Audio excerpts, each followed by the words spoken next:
പ്രിയരെ,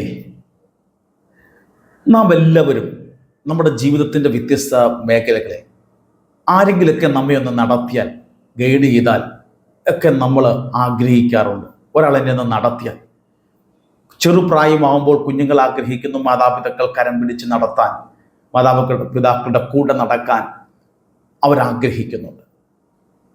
നമ്മൾ വളർന്നു വരുമ്പോൾ ഒരു നല്ല സുഹൃത്തായി കൂടെ നിന്ന് ഗൈഡ് പറയുവാൻ, വഴി പറഞ്ഞു തരാൻ, നമുക്ക് ആലോചന പറഞ്ഞു തരാൻ, അങ്ങനെ നടത്താനും ഒരു മെൻറ്റർ പോലെ നമ്മുടെ ജീവിതത്തിൽ ആരെങ്കിലൊക്കെ ഉണ്ടാകാനും നമ്മൾ ആഗ്രഹിക്കുന്നുണ്ട്. ഒരു പ്രായമെത്തുമ്പോൾ, പ്രായാധിക്യത്തിലാവുമ്പോൾ എല്ലാവരും ആഗ്രഹിക്കുന്നു എൻ്റെ കൂടെ നടക്കാൻ, എന്നെ ഒന്ന് മനസ്സിലാക്കാൻ, ഈ ശാരീരിക ബലഹീന അവസ്ഥയിലും എന്നെ ഒന്ന് പിടിച്ചു നടത്താൻ ആരെങ്കിലൊക്കെ വേണമെന്ന് പ്രായമുള്ള മുതിർന്നവരും ആഗ്രഹിക്കാറുണ്ട്. അങ്ങനെ ജീവിതത്തിൻ്റെ എല്ലാ മേഖലയിലുള്ളവരും എല്ലാവരും ആഗ്രഹിക്കുന്ന ഒരു കാര്യമാണ്, എന്നെ ആരെങ്കിലൊക്കെ ഒന്ന് നടത്തിയായിരുന്നെങ്കിൽ, വഴി നടത്തിയായിരുന്നെങ്കിൽ.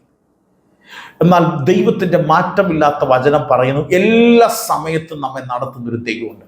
യെശയ്യാപ്രവചനം 58-ാം അധ്യായം അതിൻ്റെ 11-ാമത്തെ വചനത്തിൽ വിശുദ്ധ ബൈബിൾ പറയുന്നു, യഹോവ നിന്നെ എല്ലായ്പ്പോഴും നടത്തി.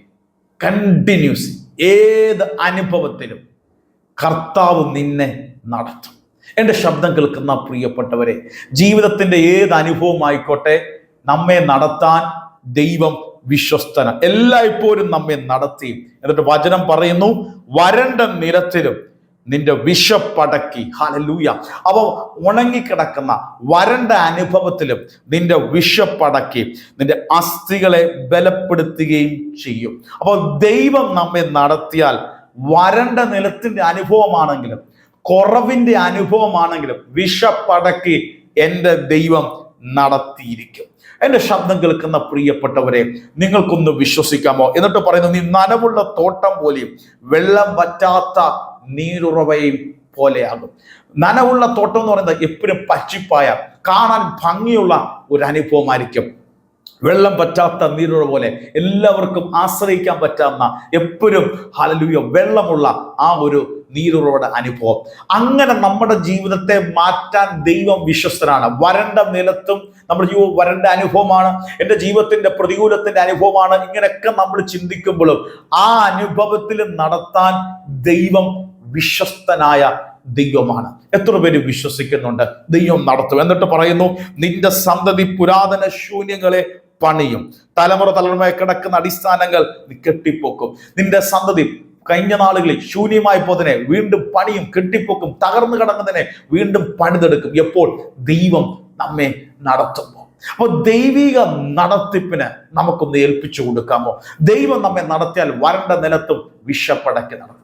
നിരാസ്തികളെ ബലപ്പെടുത്തും. നനവുള്ള തോട്ടം പോലെ, വെള്ളം പറ്റാത്ത നീരുറവ പോലെ നമ്മുടെ ജീവിതത്തെ മാറ്റാൻ ദൈവം വിശ്വസ്തന. പ്രിയപ്പെട്ടവരെ, ഇന്ന് എൻ്റെ ശബ്ദം കേൾക്കുന്ന ചിലരോട് പറയും, നിങ്ങളുടെ ജീവിതത്തിൻ്റെ ഏത് അനുഭവമായിക്കോട്ടെ, ഏത് വേദന അനുഭവമായിക്കോട്ടെ, അവിടെ എല്ലാം നമ്മെ നടത്താൻ ഈ കർത്താവ് വിശ്വസ്തനായ ദൈവമാണ്.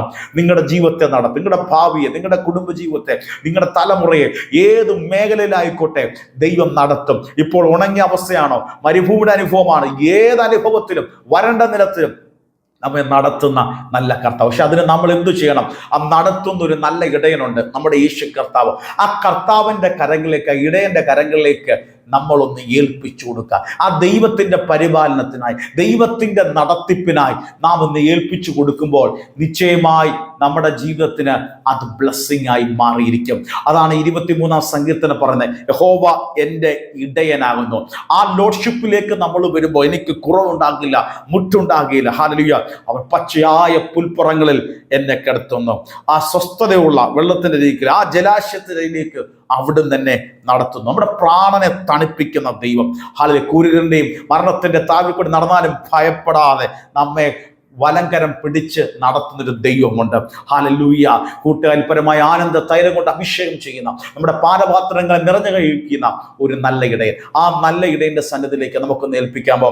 ആ 23-ാം സങ്കീർത്തനം 6-ാമത്തെ വാക്യം പറഞ്ഞ പോലെ, നന്മയും കരുണയും നിശ്ചയമായി ആയുഷ്കാലം മുഴുവൻ എന്നെ പിന്തുടരും.